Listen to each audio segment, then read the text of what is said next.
저희는 계속해서 I believe, 믿음에 대해서 말씀을 들어왔습니다. 9월 달에는 하나님에 대한 믿음, 누구신가, 그분의 말씀은 어떠한 것인가를 들었고, 지난 달에는 우리가 다 죄인이지만 하나님께서 우리를 구원해 주셔서 각자에게 선물을 주셨고, 그것을 활용하는 것이 우리 인생의 가장 큰 축복이다, 이러한 얘기를 나눠왔습니다. 믿음은 참 강력한 것이라고 생각합니다. 강력한 것입니다. 우리 저자 중에서 어네스트 골든이라는 사람이 쓴 책 In Miracle on the River Kwai, 콰이강의 기적이라는 책에 보시면 이런 일화가 소개가 되고 있습니다. 세계 2차 대전 당시에 스코틀랜드 군인들이 POW, 전쟁 포로로 일본군에 잡히게 됩니다. 그들은 강제 노동을 하게 되고, 특별히 타일랜드 정글이 많은 밀림에서 인도까지 가는 기찻길을 놓도록 그렇게 노동을 또 학대를 받으면서 고난을 받습니다. 근데 환경이 열악합니다. 음식이 적습니다. 물자가 열악합니다. 그리고 벌레가 많아서 자꾸 물고 뜯기는 그런 환경 가운데 있는데, 병사들의 마음은, 우리 포로들의 마음은 일본군 점령 우리 장군들의 핍박에 의해서 피폐해지는 그런 모습을 묘사를 합니다. 너무나 잔인했습니다. 그래서 자주 진영에서 물건이 도둑맞아지고 또 서로 싸우고 그런 일들이 있었다고 하죠. 그러다가 어느 오후에 놀라운 일이 벌어집니다. 삽 한 자루가 사라진 것입니다. 매일 그 물자를 점검을 하는데, 일본군이 점검하는데 포로들을 되게 주어진 삽 모든 개수가 딱 맞아야 되는데 하나가 모자라는 거예요. 일본 담당 군인이 화가 굉장히 났습니다. 이걸 누가 뺏어서 훔쳐서 지금 빼돌렸구나, 그러한 생각에 다 소집해 놓고 그들에게 호통을 쳤습니다. 이 삽을 훔쳐간 사람은 앞으로 자진해서 나오라. 그러나 아무도 나오지 않았습니다. 너무나 화가 나가지고 그는 자기의 총을 꺼내가지고 지금 나오지 않으면은 여기 있는 사람들을 다 쏴 죽이겠다, 이런 협박을 엄포를 놨습니다. 그리고 그는 정말로 심각하게 그것을 생각했고, 안 나오자 첫 번째 줄부터 쏠 태세를 했습니다. 그때 한 사람이 무리에서 나와서 작은 목소리로 얘기하기를 I did it, 내가 훔쳐갔다, 이렇게 얘기를 하자 일본 장교는 갖고 있던 모든 마음의 분통함과 분노를 가지고 그 사람을 주먹으로 발로 차면서 그 사람을 쓰러뜨립니다. 그리고 마지막에는 자기의 총의 뒷부분으로 머리를 세게 쳐서 결국에는 더 거의 움직임이 없는, 그리고 죽어버리는 그런 일화가 있었다고 하죠. 저녁이 되어서 시체를 다시 진영으로 이렇게 옮기게 됐고, 저녁 점검 시간에 한 번 더 장비를 개수를 했습니다. 숫자를 세어봤는데 이번에는 하나도 잃어버리지 않고 정확하게 숫자가 나온 것이죠. 아까 잘못 셌던 것입니다. 이 소식이 진영에 들불처럼 쫙 번지게 됐습니다. 어떠한 사람이, 무고한 사람이 다른 이를 살리기 위해서 목숨을 버렸다, 이런 소문이 쫙 퍼지게 됐는데, 그때 이후로 포로들은 서로 형제처럼 대하게 됩니다. 점점 도난이 적어지고 미움이 적어지고 분노가 적어지고, 그 나중에 연합군 승리군이 와서 이들을 다 풀어줬을 때 빼빼하게 해골 같은 우리 포로들이 우리 일본군, 자기를 억압했던 그 사람들 앞에 섰을 때에 그들은 일본군에게 이렇게 얘기를 합니다. No more hatred, no more killing. Now what we need is forgiveness. 증오는 이제 그만, 살인도 그만, 우리는 이제 용서를 하겠다. 그 죽음의 현장, 그 잔인한 현장이 오히려 용서라는 것으로 바뀌는 한 사람의 믿음에 강력한 영향을 기록을 하고 있습니다. 우리는 이 사람이 왜 이러한 자기 희생을 했는지 정확히 알지는 못하지만, 우리 그리스도인의 말로 표현한다면은 아마도 그리스도께서 그를 위해서 하신 일들을 그가 기억하고, 죽음 이후에 그는 하나님 품으로 갈 것을 알았기 때문에 지금 앞으로 영혼의 상태가 보장되지 않은 다른 동료들을 위해서 자기가 기꺼이 믿음의 열매를 맺는 그런 스토리를 우리가 역사 속에서 보게 되는 것입니다. 성경은 예수님을 믿음의 주님으로 소개하고 있습니다. 이 사람만 특별한 것이 아니라 우리 모두에게도 예수님이라는 그러한 파운데이션의 기초에 우리 믿음의 뿌리를 깊게 내리면은 우리 삶 가운데는 믿음의 열매가 맺히게 됩니다. 우리가 사는 사회는 경쟁과 시기와 질투, 또 정말 강한 자가 약한 자를 집어삼키는 논리가, 경제성이 지배하는 그러한 노예적인 생활을 살고 있습니다. 그러나 우리가 예수님에 대한 믿음의 뿌리를 깊게 가질 수만 있다면 우리는 미움, 경쟁, 두려움, 시기 이런 것이 아니라 기쁨과 관용, 담대함, 나눔이라는 그런 단어들로 특징 지어진 믿음의 열매를 맺는 삶을 살게 되는 것이죠. 오늘 말씀을 통해서 우리는 예수님에 대한 믿음을 좀 보기를 원합니다. 오늘 말씀의 제목은 믿지 못하는 이유입니다. 조금 부정적으로 되어 있죠. 믿지 못하는 이유. 다음 주에는 믿을 수밖에 없는 이유 이렇게 나올 겁니다. 그래서 기대하시고, 근데 우리가 우리의 믿음, 예수님에 대한 믿음을 한번 생각해 보자는 의미에서 이번 주와 다음 주 그리고 추석을 지나서도 우리 구원에 대해서 함께 생각을 해보고 우리의 뿌리를 깊게 내리는 그런 시간을 갖기를 원하는 것이죠. 믿음의 주인이신 예수님, 그분을 우리가 믿기 원하고 믿는데, 근데 여러분들 중에서 있을 수도 있고 아니면 대부분 믿는 분들이시니까 여러분들이 기도하는 그분들일 수도 있는데, 믿지 못하는 이유가 무엇인가 성경적으로 좀 이해를 통해서 옆에 있는 그분을 내가 도와줄 수 있도록, 아니면 내 믿음이 좀 예수님께 대한 뿌리 박힐 수 있도록 돕고자 이 말씀을 준비하게 됐습니다. 믿음의 주인이신 예수를 믿지 못하는 이유가 무엇인가? 오늘 말씀 끝에 저는 여러분께 구원 초청을 할 것입니다. 기도하는 가운데 혹시 아직 확신이 믿음이 없으시다면은 예수님께 기도하는 마음으로 말씀을 들으시기를 부탁을 드리고 저도 기도하는 마음으로 말씀을 나누겠습니다. 오늘 본문은 저희가 세 구절만 읽었지만 로마서 전체 10장 전체를 보기 위해서 대표적인 구절들만 세 구절을 뽑아서 읽었습니다. 성경 있으시면은 같이 펴서 보시면 좋겠고, 또 여러분들 주보 뒤에 요약지가 있습니다. 함께 병행해서 보시면은 하나도 빠짐없이 이 귀한 말씀들을 우리가 마음에 새길 수 있을 것이라고 기대가 됩니다. 예수님을 믿지 못하는 이유가 무엇인가? 오늘 사도 바울은 세 가지로 말씀을 하고 있습니다. 여러분 잘 아신 로마서는 우리 이신득의 부활, 또 복음, 예수님의 좋은 소식에 관한 축복된 글입니다. 우리 생명이 있다, 성령이 우리에 내주하신다, 이런 은혜의 책이지만 그 중에서 9장, 10장, 11장은 사도 바울에게서 매우 뼈가 아픈, 자기 마음을 힘들게 하고 무겁게 하는 그런 새 챕터인 것을 보게 됩니다. 왜 그렇습니까? 그는 가는 곳마다 교회를 세우고 복음을 전했는데 이런 순서로 전했습니다. 먼저는 그가 어느 민족? 유대인들에게 복음을 전했고 자기의 친족에게 전했고, 두 번째로 헬라인들, 로마인들, 외국인들에게 복음을 전했는데 그는 세계를 다 다니면서 1차, 2차, 3차 여행, 그리고 서바나까지 간 여행을, 스페인까지 여행을 하게 되는데 한 가지 특징이 발견됐습니다. 그는 가는 곳마다 유대인들에게 복음을 전했는데 갈 때마다 거부를 당했어요. 그들은 예수님을 믿지 않았습니다. 예수님의 믿음을 부정했습니다. 그 말씀이 10장 1절에 나와 있습니다. 바울은 기도하기를, 형제들아 내 마음에 원하는 바, 지금 이스라엘을 말하는 것이죠. 유대인들을 말하는 것입니다.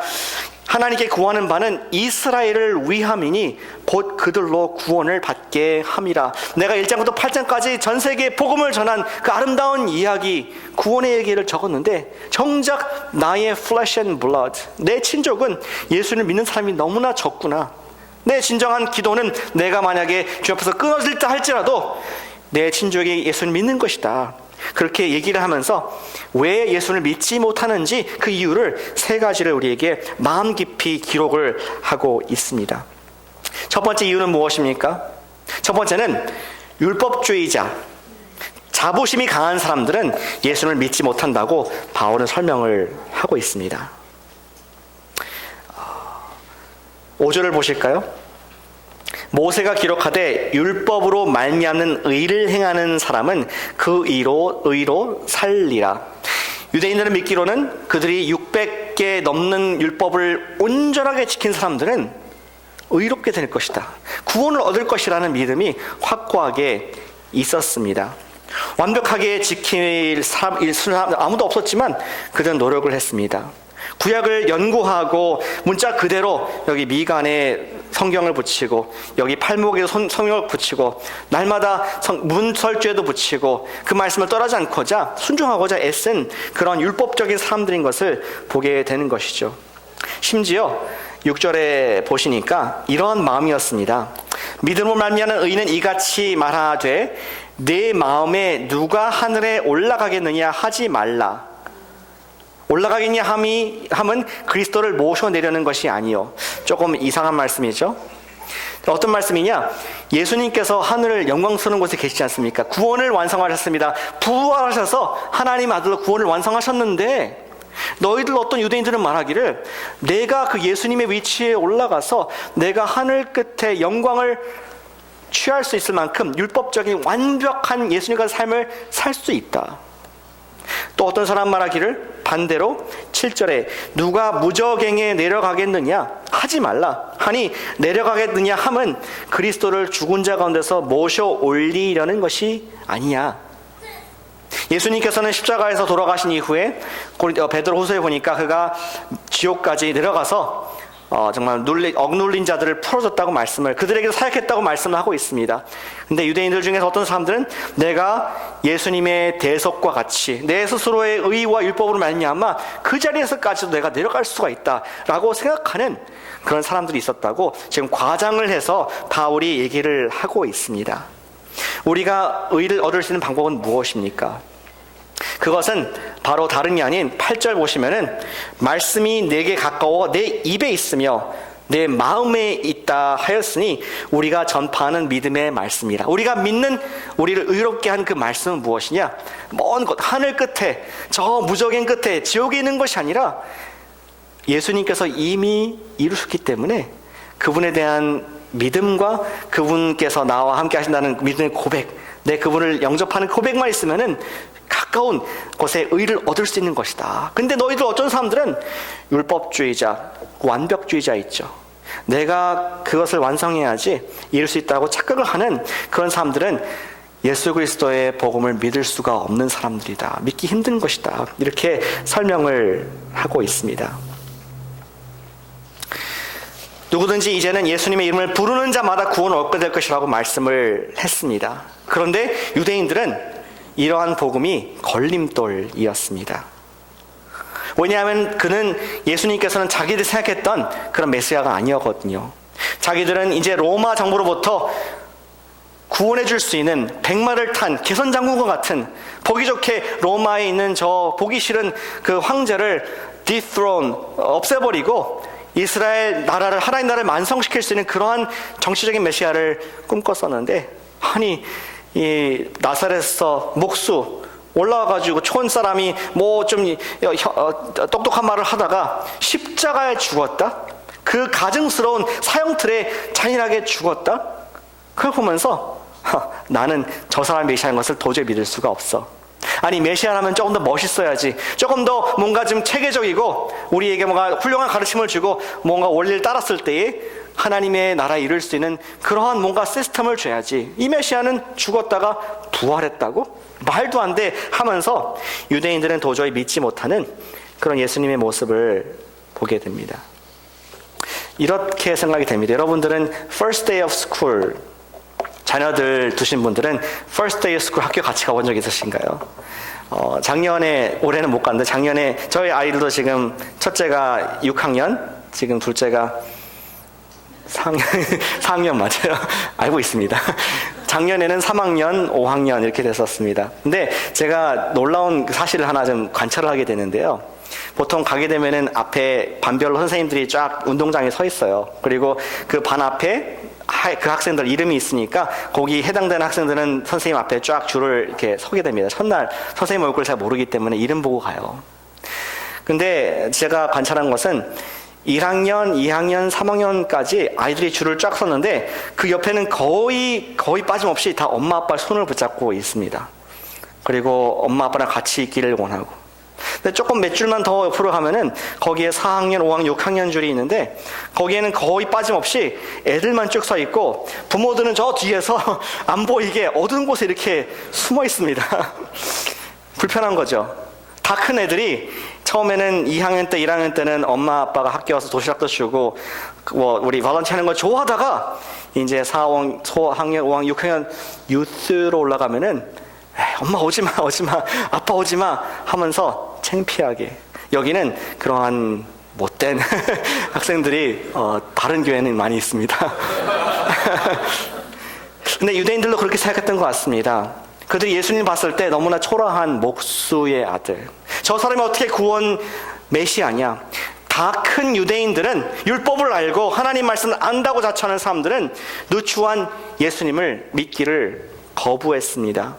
그가 제공하는 구원의 방법은 너무나 잔인한 것이었고 말도 안 되는 좀 더 고상한 방법이 있었으면 내가 믿었을 텐데 유대인들은 자기 율법 준수에 대한 자부심이 강했고 예수님의 십자가가 부끄러웠기 때문에 복음을 믿지 못하는 그런 마음을 사도 바울이 여기서 적고 있는 것입니다. 이러한 상태를 또 다른 성경인 고린도전서 1장 23절에서 이렇게 적고 있습니다. 한번 들어보시죠.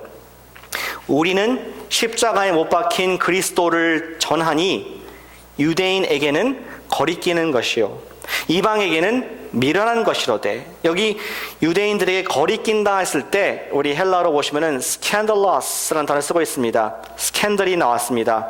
굉장히 거북한 그리고 거론하기 싫은 이거는 맞지 않는 도덕적으로 문제가 있는 그러한 십자가는 그런 것이었습니다. 또 헬라인들은 어떤 것이었습니까? 그것은 이방인들에게는 미련한 것이었다. 모란이나 어떤 모리오스라는 단어를 쓰고 있습니다. 아주 바보 같은 말도 안 되는 그런 모라닉한 것이었다라고 성경은 기록을 하고 있습니다. 그들에는 그런 것이었습니다. 그러나 24절 다음 절에 말씀하기를 오직 부르심을 받은 자들에게는 유대인이나 헬라인이나 그리스도는 하나님의 능력이요 하나님의 지혜니라. 그것이 믿어진 여러분들은 대단한 분들이십니다. 예수님께서 십자가에서 여러분들의 죄를 위해 돌아가셨고 부활하셔서 우리 죄 용서하신 것을 증명하셨다. 하나님의 아들이시다. 그것이 믿어지는 사람들. 여러분들은 세상에 볼 때 모라닉, 아주 어리석어 보이고 또 걸리는 말도 안 되는 그러한 사람들로 세상은 보고 있다. 그들은 믿지 못한다. 유대인들은 거리끼는 것이었다. 이렇게 말씀을 하고 있습니다. 대부분 다 예수를 믿으시지만 혹시 여러분들 마음 가운데에서도 예수님의 복음이 불편한 분이 있습니까? 저는 그런 분들과 대화한 적이 있는 것 같습니다. 너무나 죄가 많아서 예수님과 같이 거룩한 분을 믿기에는 아직 준비가 안 되었어요, 목사님. 그러나 우리가 믿는 구원은 어떤 것입니까? 우리의 공로 0.00001% 조금 더 들어갈 수가 없는 것이 완벽한 구원인 줄로 우리가 믿고 있는 것이죠. 마치 그런 것이 아니겠습니까? 여기 그 이스트 베이하고 웨스트 베이 사이에 큰 물이 있지 않습니까? 베이가 있습니다. 그런데 여러분 중에 어떤 사람이 홈디포에 가가지고 재료를 사가 내가 저 건너가겠다. 내가 좀 빨리 저기를 건너가기 위해서 돌아가지 않고 건너가기 위해서 내가 다리를 만들어야겠다. 널판지를 붙이고 있다면은 여러분들 뭐라고 말씀하겠습니까? 아니 이보게 저기 덤바튼 브리지가 있다. 여기 웨스트에서 이스트 건너갈 때는 그것도 공짜다. 이스트에서 웨스트로 올 때는 돈 내지만. 아셨어요? 저 최근 알고 너무 좋았는데 맨날 공짜다. 건너가라. 그런 소식을 얘기하지 않겠습니까? 근데 이 사람은 계속 두들기고 나는 내가 노력해서 성취해서 갈 거야. 그 사람이야말로 어리석은 사람이 아니겠습니까? 근데 유대인들은 그런 일을 하고 있었습니다. 너무 저 다리 유치해. 나는 내가 만든 내 인생을 완벽하게 내가 만들어가는 완벽주의자야 하면서 예수님 복음을 거절하는 그런 사람들이 있다는 것입니다. 사실 우리 인간의 자부심과 우리 인간의 교만은 우리 인간의 본성인 것 같습니다.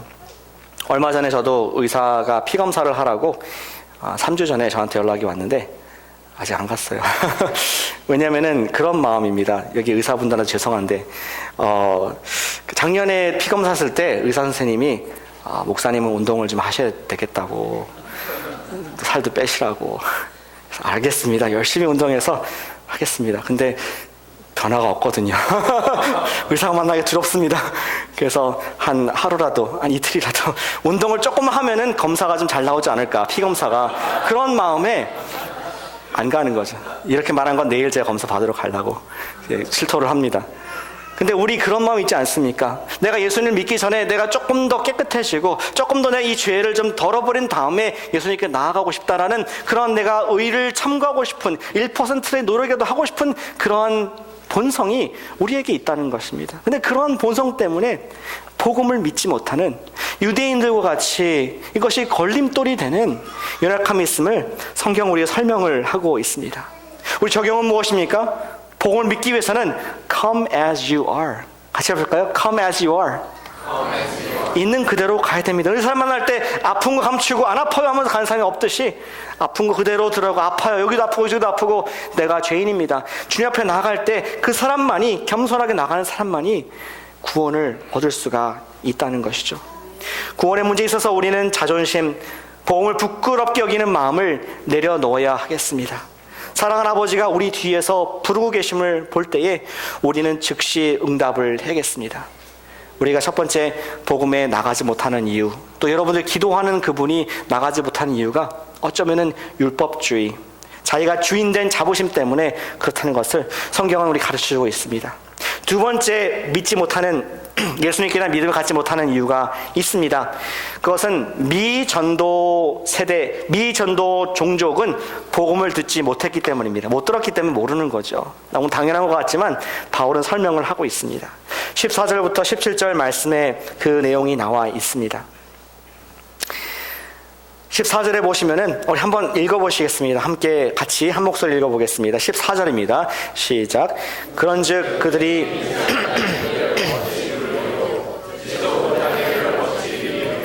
전파한 자가 없이 어찌 들으리요. 말씀을 전파해주는, 알려주는 사람이 없다면은 그들은 복음을 당연히 믿을 수가 없다는 얘기를 하고 있습니다. 또 17절에도 보시면은 믿음은 들음에서 나며 들음은 그리스도의 말씀으로 말미암았느니라. 우리 자연상을 통해서는 하나님 살아계신 것을 알 수가 있습니다. 아, 창조주가 있구나. 어떠한 민족, 어떠한 과거 역사 속이라 할지라도 다 경배의 대상이 있다는 것. 그거는 그들도 자연 속에서 일반 계시를 통해서 하나님의 임재를 인정하는 것입니다. 그러나 더 구체적인 하나님께서 우리를 향한 사랑의 계획이 무엇인가, 우리를 향해서 얼마나 사랑하셨기에 그 독생자들을 보내셨는가, 거기에 대한 특별한 계시인 이 성경 말씀이 없고 이 말씀을 들려준 사람이 없다면 우리는 구원에 이를 수 없다는 그런 당연한 그런 얘기를 지금 성경에서 바울이 우리에게 해주고 있습니다. 여러분 생각에 우리 미국과 한국에 거의 스트리트 코너마다 교회가 있는데, 야, 뭐 이 복음을 못 들어본 사람이 있을까? 이렇게 생각하실지 모르겠지만, 복음을 못 들어본 사람이 굉장히 많다는 것에 저는 많이 놀라게 됩니다. 여기 미국에 다녀가시는 우리 짧은 기간에 오시는 분들 많이 교제하면서 느끼는 것인데, 한국에 있을 때는 바빠서 교회를 뭐 한두 번씩 가거나 거의 그냥 명목상으로 유지하는 그러한 분들이 조금 여유를 가지고 말씀을 계속 듣고 가스펠 라이프와 우리 목장에서 말씀을 나누면서 예수님이 그런 분인지 처음 알았다. 예수님은 그냥 철학자 중에 한 명, 좋은 도덕적인 선생님이 아니라 정말 하나님의 아들이시구나. 왜 이 소식을 내가 한 번도 못 들었을까? 대한민국 그렇게 많은 설교가가 있고 그렇게 많은 방송들이 있고 교회들이 있는데 왜 못 들었을까? 저도 궁금합니다. 왜 못 들었을까? 이러한 못 듣는 분들이 의외로 많이 있음을 보게 되면서 이것이 당연한 것이 아니라 안 믿는 이유, 못 믿는 이유, 교회를 싫어하는 이유가 어쩌면은 몰라서, 예수님 안에 있는 그 보화가 어떤 것이 알지 못해서, 예수님께서 왜 하나님의 아들이신지 알지 못해서 믿지 못하는 그러한 상황이 있다는 것을 바울은 우리에게 리마인드를 해주고 있습니다. 선교학적으로 미전도 종족, 복음을 듣지 못한 사람들, 그 3%, 예수님 믿는 사람이 3% 미만일 때에 우리는 미전도 종족이라고 얘기를 합니다. 그런데 제가 선교학자님과 대화를 하면서 그런 얘기를 하시더라고요. 앞으로 본인이 생각할 때 15년 있으면은 이 세상에 미전도 종족이 없어질 거라고, 복음이 계속 전해지고 미디어가 발전해가지고 복음을 들을 수 있는 그 사람들이 다 거의 커버가 되는데 그 남은 퍼센트, 그 적게 남은 그것보다도 우리 자녀들 가운데, 서구 세계에서 자녀들, 젊은 사람들 가운데 복음을 모르는 확률이 더 클 것이라고 예측을 하면서 우리가 자녀들에게 선교적인 마인드를 가지고 복음을 가르쳐야 된다, 말씀을 가르쳐야 된다는 말씀을 의미심장하게 들은 적이 있습니다. 우리 멀리 보지 않더라도 고등학교를 졸업한 우리 대학생 애들이 미국에서만 해도 10명 중에 8명, 9명이 교회를 떠난다는 것은 벌써 우리의 놀라운 사실이 아니지 않습니까? 그들이 젊을 때에 청소년기에 하나님 말씀을 제대로 알아듣지 못했고 복음을 소개받지 못했고 예수님을 못 만났기 때문에 교회를 떠나는, 복음을 듣지 못한 그러한 미전도 세대가 되는 것을 우리 경각심을 가지고 보아야 하겠습니다. 자녀들에게, 그리고 성경을 모르는 사람들에게 하나님 말씀을 전파하시길 바랍니다. 그것이 바울의 심정입니다. 전파하는 자가 없이 어떻게 믿겠는가?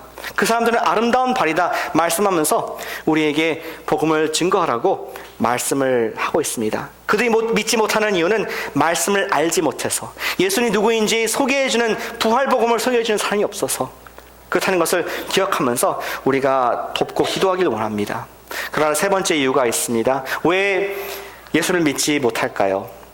첫 번째는 나 자신의 자존심, 율법주의 때문에. 두 번째는 예수님을 전해주는 사람이 없어서, 몰라서. 세 번째는 한번 같이 해보실까요? 이미 전도세대. 제가 만들어낸 말입니다. 제 미전도가 아니라 이미 전도한 세대가 그들이 들은 말씀과 믿음을 결부시키지 못해서 믿지 못한다는 것입니다.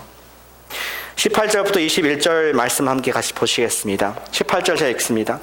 그들이 듣지 아니하였느냐? 이스라엘이 몰라서 안 믿느냐? 그렇지 아니하다. 그 소리가 온 땅에 퍼졌고 말씀이 땅끝까지 이르렀다. 19절에 모세가 인용됩니다. 내가 백성이 아닌 자로서 너희를 시기하게 하며 미련한 백성으로서 너희를 노엽게 하리라. 너희들에게 내가 종일 복음을 외치고 순종을 요구했지만 오히려 딴 사람들이 반응을 보였다. 모세가 한탄하는 말이죠. 이사야도 말씀했습니다. 20절에 매우 담대하여 내가 나를 찾지 아니한 자들에게 찾은 바가 되고 내게 묻지 아니한 자들에게 나타났노라. 21절 마지막 말하기를 함께 읽어보겠습니다. 이스라엘 시작. 이스라엘에 대하여 이르되 순종하지 아니하고 거슬러 말하는 백성에게 내가 종일 내 손을 벌렸노라 하였느니라. 이스라엘 백성들은 하나님 뜻을 알았습니다. 하나님의 그 약속을 정확하게 알았습니다. 관련 구절이 히브리서 4장인데 한번 같이 펴보실까요? 혹시 몇 구절 보길 원합니다. 이 컨텍스트가 히브리서 4장에 나와 있습니다. 히브리서 4장을 같이 보시면은 제 성경 책으로는 356쪽에 있습니다. 히브리서 4장의 2절에 이렇게 말씀이 적혀 있습니다. 우리 이스라엘 백성들이 구원받지 못한 이유가 무엇인가? 그들과 같이 우리도 복음 전함을 받은 자이나 들은 바 그 말씀이 그들에게 유익하지 못한 것은 듣는 자가 믿음과 결부시키지 아니함이라. 우리 이스라엘 백성들은 홍해를 경험했습니다. 만나와 외출을 경험했습니다. 그 시내 산에서 하나님의 두려운 소리를 직접 듣고 돌판들을 손으로 만져보고 들었습니다. 그리고 이제 가데스 바네아라는 그런 이 북쪽 시내 광야의 북쪽의 가나안 땅을 접경하는 지역에서 정탐꾼을 보냈을 때에 10명의 정탐꾼으로 말하기를 이 땅에는 풍성한 과일이 있고 하나님 말씀하시고 젖과 꿀이 흐르는 땅이다. 그러나 그들은 키가 장대하고 기골이 커서 우리는 그 앞에서 메뚜기 같더라. 이런 두려운 얘기를 했을 때 백성들은 Back to Egypt을 외치죠. 불평합니다. 오직 두 사람 여호수아와 갈렙만이 하나님께서 주신 밥이다. 우리가 점령할 수 있다. 순종하자. 그 결과가 어떻게 됐습니까? 백성들 불평했고 결국 40년 동안 불순종의 백성들로서 마음을 완고하게 해서 바로 약속의 땅을 앞에 두고 믿음과 순종을 결합하지 못해서, 알고 있는 것을 믿음과 순종으로 나가지 못해서 결국 패한 역사를 너희들이 알고 있지 않느냐. 그러한 실수를 범하지 말라, 믿지 못하는 죄를 범하지 말라라고 히브리서 설교자는 말씀을 하고 있습니다. 제가 6절에 읽어보겠습니다. 히브리서 4장 6절 말씀에 그러면 거기에 들어갈 자들이 남아 있거니와 복음 전함을 먼저 받은 자들은 순종하지 아니함으로 말미암아 들어가지 못하였느니라. 7절 오늘 너희가 그의 음성을 듣거든 너희 마음을 완고하게 하지 말라. Do not harden your hearts. 너의 마음을 딱딱하게 만들어서 순종하지 않는 그러한 우를 범하지 말라라고 이스라엘 백성들에게 지금 말씀을 당부를 하고 있는 것입니다. 아까 로마서 10장으로 돌아가서 하나님의 마음은 어땠습니까? 내가 종일 내 손을 벌렸고 내 백성들에게 말을 했고 이제는 순종만 하면 되는데 믿음을 발휘해서 순종하기만 하면 되는데 지금까지도 거부하고 있구나. 알고는 있지만 순종하지 않는, 결단하지 않는 그들은 예수를 믿을 수가 없다는 얘기를 하고 있습니다. 예전에 이 예화를 들은 적이 있고 들으신 분도 계실 것입니다. 그럼 한 번 더 말씀드리기 원합니다. 예전에 홈레스 미니스트리에 갔을 때 이제 음식을 주거든요. 근데 그 줄 서 있는 한 흑인 분과 대화를 했습니다. 이분에게 예수님에 대해 소개를 했습니다. 지금 당신은 육신의 음식을 한 번 듣지만 이 영의 하나님께서 주신 생명을 떡을 먹으면 영원히 산다. 이분이 스토리를 얘기하더라고요. 나는 사실은 terminal disease가 있는 곧 죽을 수 있는 사람이다. 병이 있다. 고치지 못할 병이 있다. 슬픔에 젖어 있으면서 얘기를 했습니다. 제가 물었습니다. 당신은 예수님을 마음속 영접을 했습니까? 하는 소리가 나는 매주 여기로 오는데 올 때마다 당신네들이 복음을 얘기해서 내 귀에 못이 박히도록 복음을 들었다. 예수님 영접했습니까? 근데 나는 안 믿겠다. 믿지 않겠다. 못 믿겠다. 이런 얘기로 일관했습니다. 저도 신사적인 사람이라서 일반적인 경우에 그럼 다음에 하시죠라고 하겠지만 왠지 그때 주의 성령께서 그분이 향한 불쌍한 마음을 갖게 하셔서 한 번 더 물었습니다. 정말 말씀을 잘 들으셔서 아실 텐데 지금 다음번 믿겠다 하지 않았습니까? What if there is no next time? 당신이 아픈 가운데 있는데 오늘 밤에 잠든 다음에 내일 눈을 못 뜨면은 어떻게 하겠습니까? 예수님을 마음속에 믿지 않고 죽는 사람들은 다 지옥을 가는데 당신은 지옥 갈 준비가 됐습니까? 눈이 번쩍 뜨면서 예수를 믿겠다고 얘기를 하더라고요. 함께 영접 기도를 했고 그는 처음으로 구원의 확신을 얻게 되었습니다. 볼 수가 있었습니다. 그도 알았고 저도 알았고 기도 후에 그가 하나님의 아들이 된 것을 서로 축하하고 기뻐하는 그런 뜨거운 시간을 가졌던 것을 기억을 합니다. 그 흑인분은 매번 밥을 먹으러 홈리스 미니스트리 올 때마다 복음을 들어왔지만 결단하지 않고 있었습니다. 차차 언젠가, someday, later 이렇게 계속 미루고 있었다는 것이죠. 그러나 우리 인생의 기회가 항상 있지 않음을 그가 깨닫게 되었을 때 그는 아까 히브리서 4장 7절 말씀대로 오늘 그의 음성을 듣고 오늘 믿음으로 결단하는 그러한 믿음의 단계, 예수를 믿는 단계를 경험을 하게 되었습니다. 사랑하는 여러분, 우리 성도님들 주일날 예배 드리신 분들은 대부분의 분들이 예수를 믿고 계신 것을 알고 있습니다. 그러나 여기 가운데에 혹시 예수님을 믿기가 주저하는 분이 있습니까? 언젠가, 지금 아니고 다음 주도 있겠지. 아니 뭐 또 다른 또 세링도 있겠지 하면서 차차차 다음에 그런 마음이 있습니까? 물론 다음 기회가 있을 수가 있습니다. 그러나 다음 기회가 꼭 있을 것을 보장할 수 있는 사람 여기에 아무도 없다는 것을 기억하기를 원합니다. 당신이 하나님 말씀을 들은 사람이라면 오늘 이 말씀대로 마음을 완고하게 하지 말고 예수를 믿는 순종의 단계까지 가지 않으시겠습니까? 저는 간절히 기도합니다. 우리 그런 의미에서 옆분에게 한번 얘기해 주시죠. 옆분에게 얘기하면 되게 좋아하죠. 실제로 하고 싶어서 예수님 믿으세요 이렇게 한번 사랑의 마음으로 믿으시지만 그래도 예수님 믿으세요 한번 이렇게 말씀해 주시기 원합니다. 예수님을 믿으세요. 예수님 믿으세요. 하나님께서는 저를 우리 교회에 목자로 세우셨습니다. 저는 주님께 책임이 있습니다. 만약에 마지막 심판날에 불로 우리를 시험하신다고 말씀하셨는데 우리 가운데에 믿음이 없어서 떨어져서 또 영원한 확신이 없어서 떨어진 분 있다면은 제 마음이 너무 찢어질 것 같기 때문에 여러분께 늘 같은 말씀을 드립니다. 차차가 아니라 지금 오늘 때가 지나가기 전에 믿지 않으시겠습니까? 예수님 믿으신 분들은 감사를 드리고 여러분들이 은혜 받은 축복받은 자들이십니다. 그러나 여러분 가운데에 우리 여러분들의 삶에 있는 주위 사람들 가운데 혹시 요 세 사람, 세 카테고리에 해당되는 분이 있지는 않습니까? 예수를 믿지 못하는 어떤 율법주의의 마음, 예수를 믿지 못하는 듣지 못하는 마음, 예수를 믿지 못하는 그러한 순종하지 못하는 결단하지 못하는 그런 마음들이 있습니까?